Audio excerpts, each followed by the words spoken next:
어머니와 고등어라는 노래를 아십니까? 김창완 작사 작곡, 산울림 노래. 제가 한번 불러드릴까요? 네. 자제하도록 하겠습니다. 대신 가사만 읽어드릴게요. 한밤중에 목이 말라 냉장고를 열어보니 한 귀퉁이에 고등어가 소금에 절여져 있네. 어머니 코 고는 소리 조그맣게 들리네. 어머니는 고등어를 구워주려 하셨나 보다. 소금에 절여놓고 편안하게 주무시는구나. 나는 내일 아침에는 고등어 구이를 먹을 수 있네. 나는 참 바보다. 엄마만 봐도 좋은걸. 시인은 소금에 절여져 냉장고 한켠에 놓여있는 고등어를 통해 어머니를 봅니다. 고등어를 보면서 어머니의 사랑을 느낍니다. 그래서 이렇게 노래합니다. 나는 참 바보다. 엄마만 봐도 좋은걸. 자, 이 노래를 들으면서 이 고등어가 국산이냐, 노르웨이산이냐, 여기에 초점이 맞춰지면 안 되겠습니다. 그 다음날 정말 어머니는 고등어를 구워주셨을까? 이것으로 싸울 필요도 없습니다. 여러분, 요한은 목회자이며 신학자이며 또한 동시에 요한은 시인이었습니다. 요한계시록은 그림 언어로 가득 차 있어요. 우리는 요한의 그 그림 언어를 보면서 요한이 보여주길 원했던 것, 요한이 들려주고 싶었던 것을 들어야 됩니다. 자, 요한계시록의 이 그림 언어를 통해서 우리는 누구를 봐야 될까요? 예수님을 봐야 됩니다. 자, 요한계시록 1장 1절 첫 마디가 어떻게 시작하는가? 뭐라고 되어 있습니까? 예수 그리스도의 계시라. 이 말씀은 두 가지로 다 해석이 가능합니다. 첫째는 예수 그리스도에 관한 계시, 목적적으로 해석할 수 있어요. 목적격으로. 또 하나는 예수 그리스도가 주신 계시, 주격으로도 해석할 수 있습니다. 자, 요한계시록은 예수님에 관한 계시이며 동시에 예수님이 주신 계시입니다. 그러므로 요한은 요한계시록을 통해서 아시아의 7 교회뿐만 아니라 우리 모두가 예수님 보기를 원합니다. 그리고 예수님의 말씀을 듣기 원합니다. 요한계시록을 읽다 보면 많은 그림 언어가 있는데 그 중에는 기괴하고도 또 낯선 그림들이 참 많습니다. 그렇다 보니까 우리가 자꾸 집중력을 잃어버려요. 그러므로 우리는 처음부터 끝까지 나의 이 말씀이 있는 초점을 예수 그리스도께 맞춰야 됩니다. 이것은 비단 요한계시록만은 아닐 것입니다. 모든 성경을 읽을 때 우리는 그렇게 읽어야 됩니다. 예수님을 발견해야 돼요. 자, 구약 성경을 읽으면서 구약 성경이 암시하고 구약 성경을 살아갔던 사람들이 고대하며 약속했던 그분, 메시아이신 예수님을 발견해야 되는 거예요. 신약 성경의 복음서를 읽으면서 우리는 누구를 발견해야 됩니까? 예수님을 발견해야 되는 거예요. 바울의 서신서를 읽으면서도 우리는 누구를 발견해야 됩니까? 예수님을 발견해야 됩니다. 자, 오늘 본문을 보면 요한이 예수님을 보았습니다. 동영상으로 본 거예요. 그것을 그림 언어로 적었어요. 그러므로 우리는 그림 언어에 집중하기보다 예수님께 집중해야 됩니다. 또한 예수님의 말씀을 들었습니다. 그러므로 우리도 성경 말씀을 통해서 예수님의 말씀을 들어야 됩니다. 요한이 주의 날에 성령에 감동되어 뒤에서 나는 나팔 소리 같은 큰 음성을 들었습니다. 그 음성이 이렇게 말씀합니다. 11절 이르되 내가 보는 것을 두루마리에 써서 에베소, 서머나, 버가모, 두아디라, 사데, 필라델비아, 라오디게아 등 7 교회에 보내라 하시기로. 12절, 몸을 돌이켜 나에게 말한 음성을 알아보려고 돌이킬 때에 7 금초대를 보았는데. 그랬는데 7 금초대 사이에 누가 계신다는 얘기예요. 누가 계셨습니까? 13절을 보니까 인자 같은 이가 계셨습니다.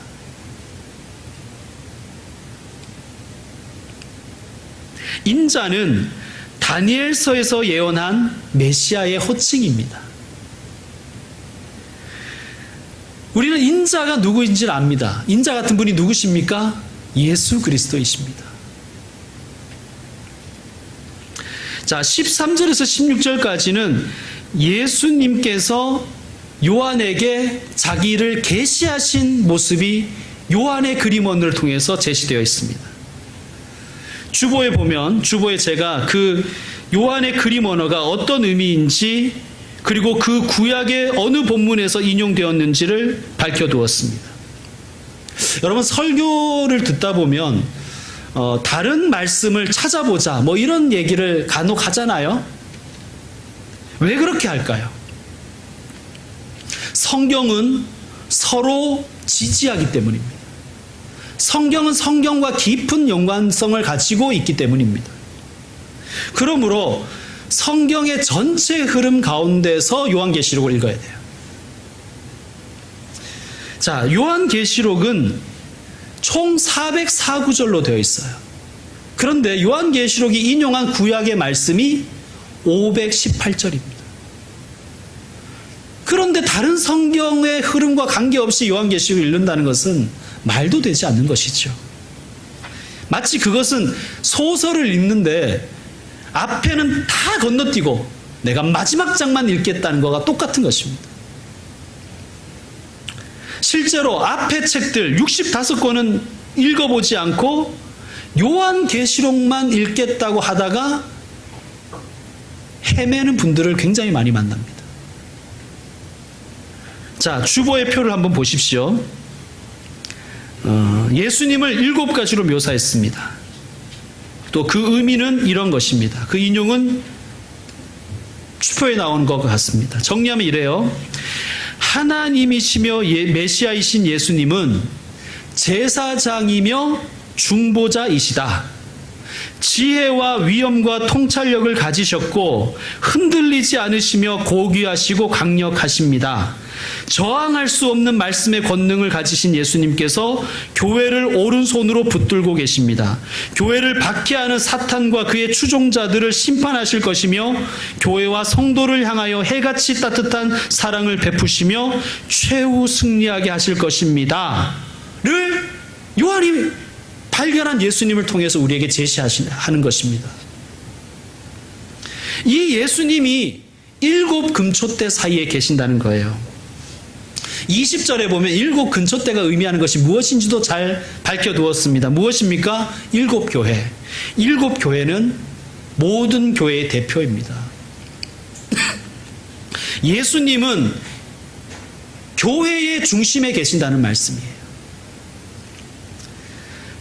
좋을 때만 예수님이 교회의 중심에 계시는 게 아니라, 교회가 잘 나갈 때만 예수님이 중심에 계시는 것이 아니라, 교회가 힘들 때도 또 박해 가운데 있을 때도 예수님은 교회와 성도를 떠나지 않는다는 말씀입니다.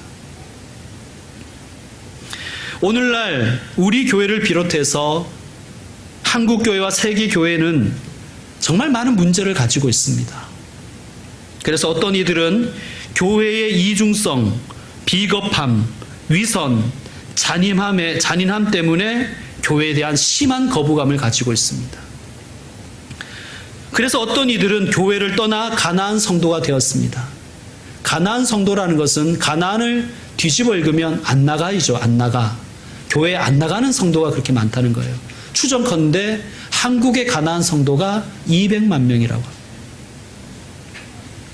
심지어 교회의 실망에서 신흥종파나 이단에 빠지기도 합니다. 근데 우리가 오늘 명심해야 될 것은, 예수님은 약점 많은 교회, 그렇게 불완전한 교회들 그 중심에 계신다는 사실입니다. 우리가 다음 주부터 보겠지만 계시록 2장 3장에는 아시아의 7교회가 나옵니다. 그들은 칭찬도 받기도 했지만 책망도 받았어요. 불완전했다는 얘기예요. 그런데 예수님이 지금 보여주시는 그 예수님의 모습은 7 근초 때 그 교회 가운데 하나님이 계신다는 거예요.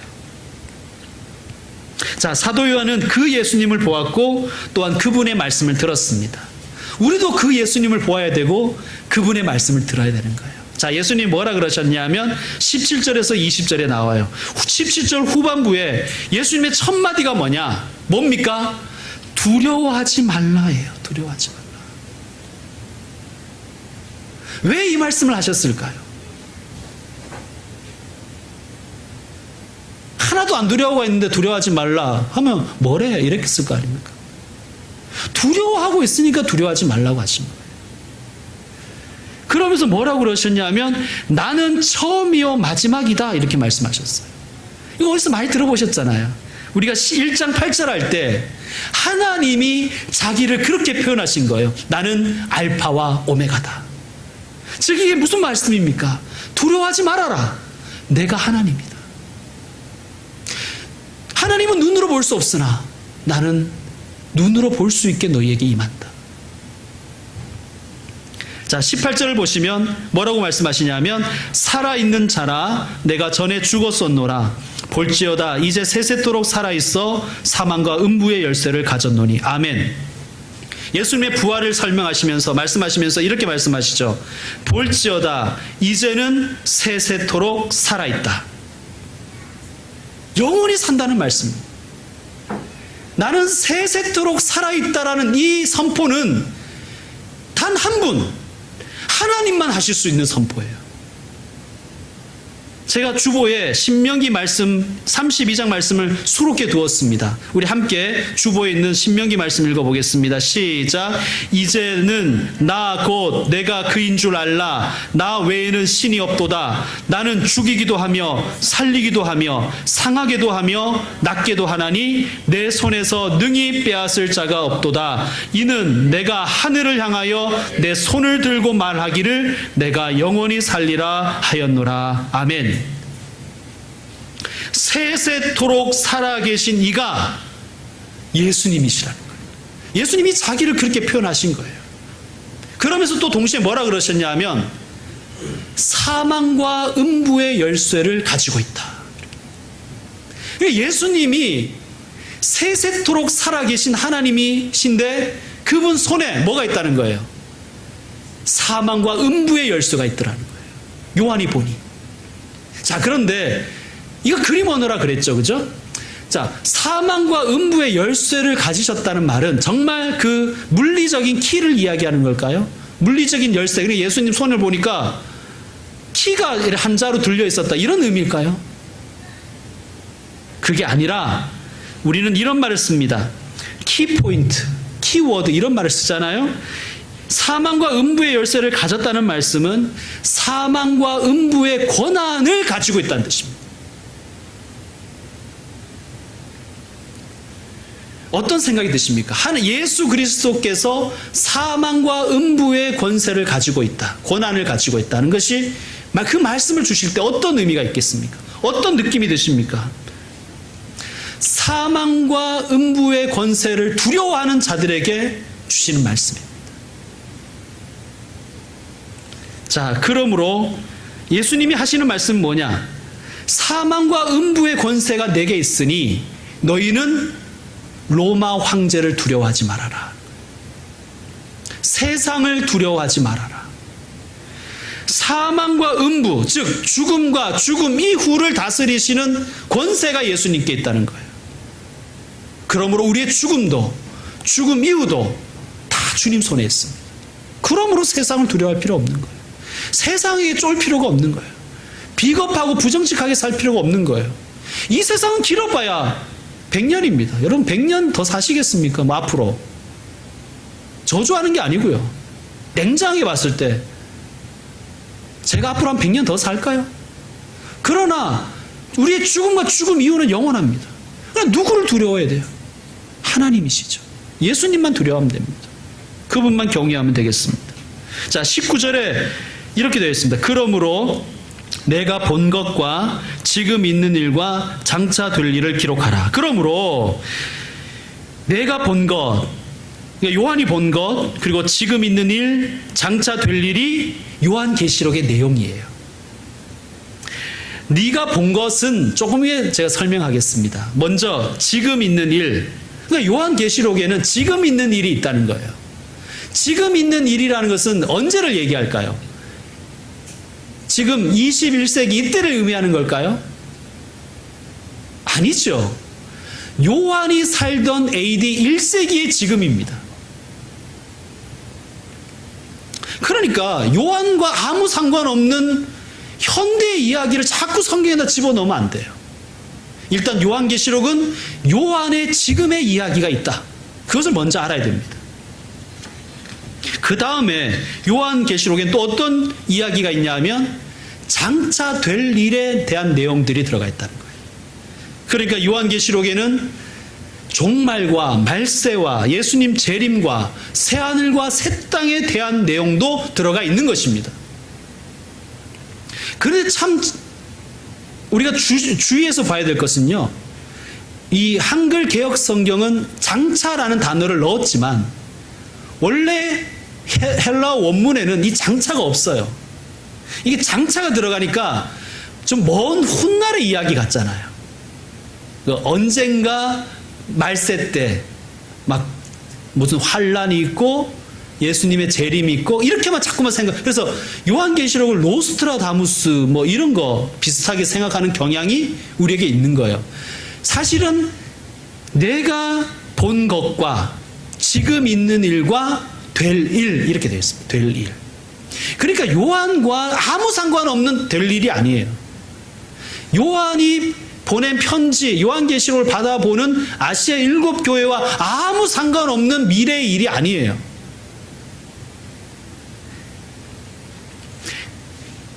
영적으로 바라볼 수 있는 일들, 또 그들이 될 일을 통하여 경계해야 할 일들, 또 그 일을 통하여 예수님을 소망해야 될 일들에 대한 기록입니다. 자, 그렇다면 내가 본 것이 무엇일까요? 친절하게도 예수님이 20절에서 다 설명해 주셨습니다. 뭐라 그러셨냐면 내가 본 것은 내 오른손의 7별의 비밀과 또 7 금촛대라. 7별은 7 교회의 사자요 7 촛대는 7 교회니라. 아멘. 요한이 본 게 뭐라는 말씀이에요? 7 별의 비밀을 봤다는 거예요. 그리고 7 금촛대를 봤다는 거예요.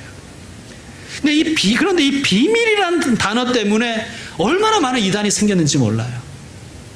비밀을 요한이 봤다는 거죠. 자, 그런데 우리 상식적으로 생각해야 돼요. 자, 비밀을 봤어요. 요한계시록은 계시라는 것은 열어서 보여준다는 뜻이에요. 아포칼립스도 그런 뜻입니다. 열어서 보여준다, 폭로하다, 비밀 해제시키다 이런 뜻이에요. 자, 비밀을 보았다는 것은 비밀을 계시해 주셨다는 건데 그 말씀 뭐냐 하면 이제 더 이상 비밀이 아니란 뜻이에요. 지금까지는 그리스도 손에 있는 교회는 비밀이었어요. 그러나 이제 그리스도의 교회는 비밀이 아니라는 거예요. 밀교가 아니라는 거예요. 소중포가 아니라는 것입니다. 비밀을 해제시켜서 비밀을 계시해서 요한에게 보여주신 거예요. 그러므로 만약에 요한계시록을 가지고 어떤 특정인만 해석할 수 있다, 혹은 우리 단체에 와야만, 우리 집단에 와야만 너희들은 요한계시록의 비밀을 알 수 있다고 혹시 누가 미혹하거든 그들을 이단으로 여기셔도 됩니다. 우리 모두에게 열어주신 계시입니다. 그러니까 요한 너만 알고 있어 라고 한 게 아니라 이것을 써서 보내라 그랬잖아요. 요한 7교회 보내라. 그러니까 7교회도 알아야 되고 7교회로 대표되는 모든 교회가 알아야 된다는 말씀이에요. 열린 계시입니다. 이 계시를, 이 비밀을 모두가 보고 예수님의 말씀을 듣고 그래서 예수님 더 사랑하라고 주신 계시인 줄로 믿습니다. 자, 이제 말씀 정리하겠습니다. 요한이 묘사한 예수님의 모습, 여러분, 이 그림 언어를 가지고 예수님의 초상화를 그리지 마십시오. 그러다 보면 외계인처럼 그려질 것입니다. 중요한 것은 어머니와 고등어를 생각하셔야 돼요. 그림 언어입니다. 왜 요한에게 예수님은 이런 모습을 계시해 주셨을까를 사색해야 됩니다. 자, 다시 말씀드리지만 지금 요한은, 그리고 요한이 담당하던 아시아 7교회는 그 당시에 로마의 지배 아래에 있는 모든 교회는 박해 가운데 있었습니다. 로마의 폭정 아래에서 신음하고 있었습니다. 믿음을 지키는 사람들이 고통과 고난을 당하고 경제적인 손해와 가난을 감수해야만 했습니다. 반면에 황제에게 절하는 사람들은 상당한 이득을 보던 그러한 시대입니다. 예수님을 믿는다는 이유로 사자밥이 되기도 하고 끓는 기름에 던져지기도 하고 화형당하기도 하고 나무 톱으로 켬을 당하기도 했습니다. 자, 이때 영적 지도자인 요한 사도는 박해 가운데 있는 교회에서 지금 반모섬에 유배당하여 있는 거예요. 교회는 풍전등화와 같은 거예요. 목사는 유배와 있어요. 교회는 박해 가운데 있어요. 교회는 악에게 저항하기에는 너무나 무력하고 역부족인 거예요. 요한의 마음이 어땠겠습니까? 여러분이 요한이라면 요한의 마음이 어떻겠습니까? 아마도 교회 걱정, 형제들에 대한 염려로 속이 새카맣게 타들어가고 있었을 거예요. 바로 그 삶의 자리에 예수님이 이런 모습으로 계시해 주신 거예요. 요한은 불꽃 같은 예수님의 눈을 본 거예요. 불꽃 같은 눈을 본 거예요. 예수님의 강하고 빛난 발을 보았어요. 교회를 붙들고 계시는 예수님의 강한 오른손을 보았어요. 그리고 로마의 칼과는 비교할 수 없는 좌우의 날성검이 예수님의 입에서 나오는 걸 봤어요. 요한이 새 힘 얻었을까요? 그럼요. 요한이 위로를 받았을까요? 그럼요. 요한이 기쁨으로 충만해졌을까요? 그렇죠. 사랑하는 성도 여러분, 만약 오늘 예수님께서 여러분에게 나타나신다면 어떤 모습의 예수님을 기대하십니까? 여러분이 큐티 중에 말씀을 읽으시면서 어떤 하나님을 발견하길 원하십니까? 육신의 고통 중에 있는 형제 자매가 있다면 아마 치유자 되시는 예수님, 그 손과 발에 보혈이 가득한 치유자 예수님을 보기를 원하실 것입니다. 그리고 예수님 그렇게 보여주실 것입니다. 그리고 예수님 이렇게 말씀하실 것입니다. 네가 낫고자 하니 내 믿음이 너를 치유하였다. 그 말씀 들을 수 있는 분들 되시길 바랍니다. 또 어떤 분들은 영적으로 깊은 방황 가운데 있는 분도 있을 거예요. 아, 내 인생의 길을 잃은 것 같다. 그런 분도 있을 것입니다. 그럴 때 길이요 진리요 생명 되신 예수님이 여러분에게 계시되시기를 원합니다. 목자이신 예수님이 여러분께 음성 들려주시길 원합니다. 내 양아, 내 아들아, 내 딸아, 어디 있느냐? 그 음성 듣기를 원합니다. 여러분, 우리가 그 음성 듣고 그분을 발견할 때 그분은 우리를 푸른 초장과 쉴만한 물가로 인도하실 것입니다. 그리고 새하늘과 새 땅에 우리를 상속시켜 주실 것입니다. 또한 오늘 요한계시록을 우리가 앞으로 계속해서 읽어가면서 중요한 것은 오늘 요한이 예수님을 봤을 때 어떤 자세를 취하는가 하는 거예요. 17절 말씀 보시기 바랍니다. 17절. 요한의 자세를 주목하십시오. 내가 볼 때에, 누구를 봤을 때? 예수님을 봤을 때 어떻게 했다는 거예요? 고개 빳빳이 쳐들고 반쯤 들어눕고 뭐 쩍벌하고 있었던 게 아니라, 핸드폰 보고 있었던 게 아니라 어떻게 했다는 거예요? 납작 엎드렸다는 거예요. 하나님 앞에, 예수님 앞에. 어느 정도로 엎드렸냐? 죽은 자같이 엎드렸다는 거예요. 옛사람 다 죽고 예수님 앞에 그냥 납작 엎드려 버렸다는 거예요. 여러분, 우리가 배워야 될 자세입니다. 여러분, 하나님은, 예수님 너무 사랑이 많으시지만, 그래서 예수님이 때로는 우스워 보이기도 하지만, 예수님 우리가 함부로 하실 대상이 아니에요, 여러분. 예수님은 사랑이 많으셔서 누구나 다 받아주시지만, 예복 없이 나온 잔치 자리에 나온 사람을 쫓아내라고 하시는 예수님이세요. 예수님 앞에 함부로 하시면 안 돼요. 예수님 앞에 엎드리셔야 돼요. 무슨 말씀입니까? 너희들은 로마의 황제 앞에 무릎을 꿇지 말아라. 세상의 돈 앞에 무릎 꿇지 말으라는 거예요. 그거 길어봐야 100년이다. 너희를 죽일 수는 있겠지만 너희의 영혼까지 죽일 수는 없다. 그들의 말을 잘 들으면 100년은 편하겠지만 천국이 보장되지는 않는다.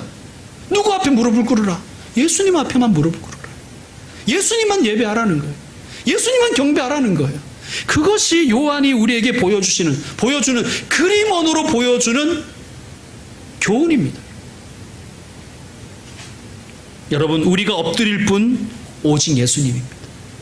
우리가 예배 드릴 분 오직 예수님입니다.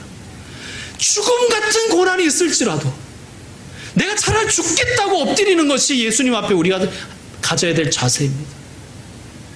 주여, 나의 옛사람은 다 십자가에 못 박겠습니다 라고 고백하며 예수님 앞에 새 사람 되어 엎드리는 것이 신앙입니다. 심지어 죽을지언정 내가 죽더라도 목숨 걸고 예수님 믿는 신앙 지키겠습니다 하는 것이 요한계시록이 우리에게 가르쳐 주는 거예요. 요한이 정말 들려주고 싶은 이야기인 거예요. 어머니와 고등어, 너무 고등어에 집중하지 마십시오. 나는 참 바보다. 엄마만 봐도 좋은 걸. 예수님만 보십시오. 기도하겠습니다. 하나님 아버지, 요한계시록을 통해서 예수님을 보고 예수님의 말씀을 듣게 하여 주시옵소서. 그래서 어떠한 형편에 있든지, 어떠한 세상의 상황과 조건에 있든지, 내게 가난이 있든 질병이 있든 실패가 있든 세상 앞에 무릎 꿇지 말고, 로마 황제 앞에 엎드리지 말고, 돈 앞에 비굴해지지 말고 예수님 앞에 엎드리게 하여 주옵소서. 예수님의 음성을 듣게 하여 주옵소서. 다른 사람 눈치 보지 말고 불꽃 같은 예수님의 눈을 바라보게 하여 주옵소서. 예수님의 강한 발을 보고 예수님이 교회를 붙들고 계시는 예수님의 오른손을 보게 하여 주옵소서. 좌우에 날성검이 나오는 예수님의 입을 바라보게 하여 주옵소서. 그래서 두려워할 분을 두려워하고 우리가 정말 엎드려야 될 분 앞에 엎드리는 참 신앙인으로 살게 하여 주시옵소서. 그래서 다시 일어나고 다시 깨어나고 다시 예수 전파하며 살아갈 수 있도록 주여 우리를 인도하여 주시옵소서. 예수님의 이름으로 기도드립니다. 아멘. 우리 다 같이 일어나서 결단의 찬양 드리겠습니다. 결단의 찬송은 325장입니다.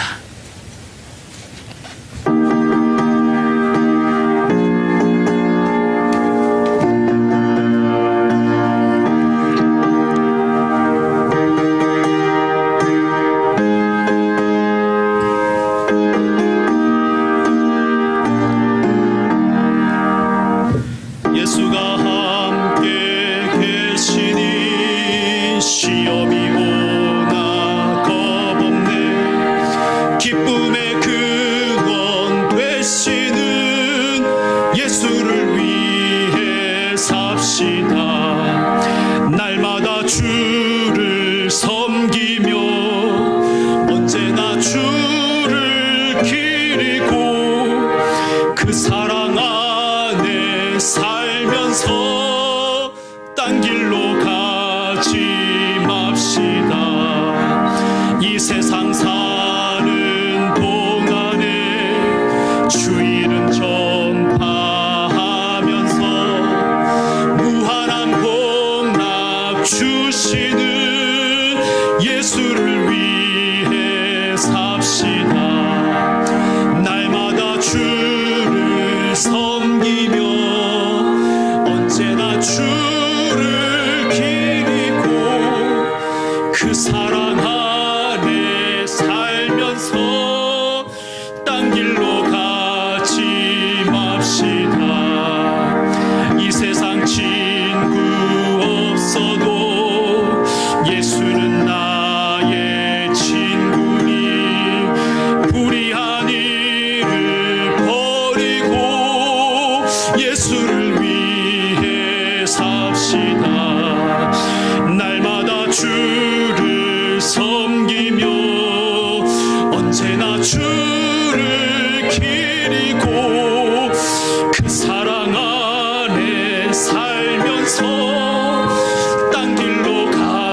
잘했다 칭찬하리니 이러한 상급받도록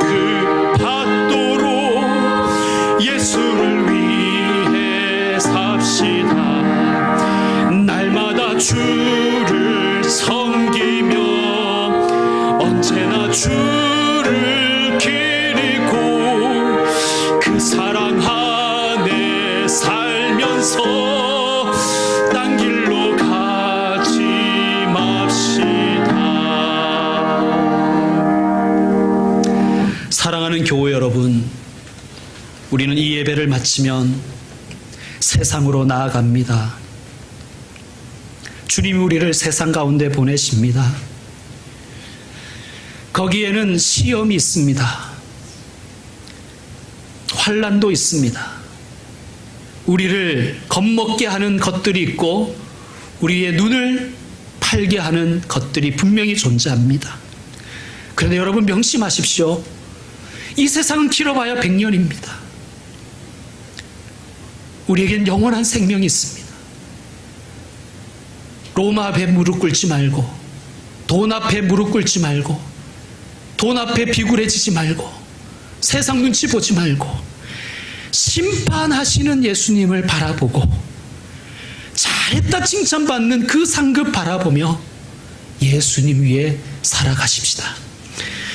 주 예수 그리스도의 은혜와 하나님의 사랑과 성령의 교통하심이 오직 예수님만 예배하며 예수님 앞에 엎드리며 예수님의 음성 듣기를 사모하며 살아가기를 다짐하는 모든 주님의 아들 딸에게 이제로부터 영원토록 함께 있을지어다. 아멘.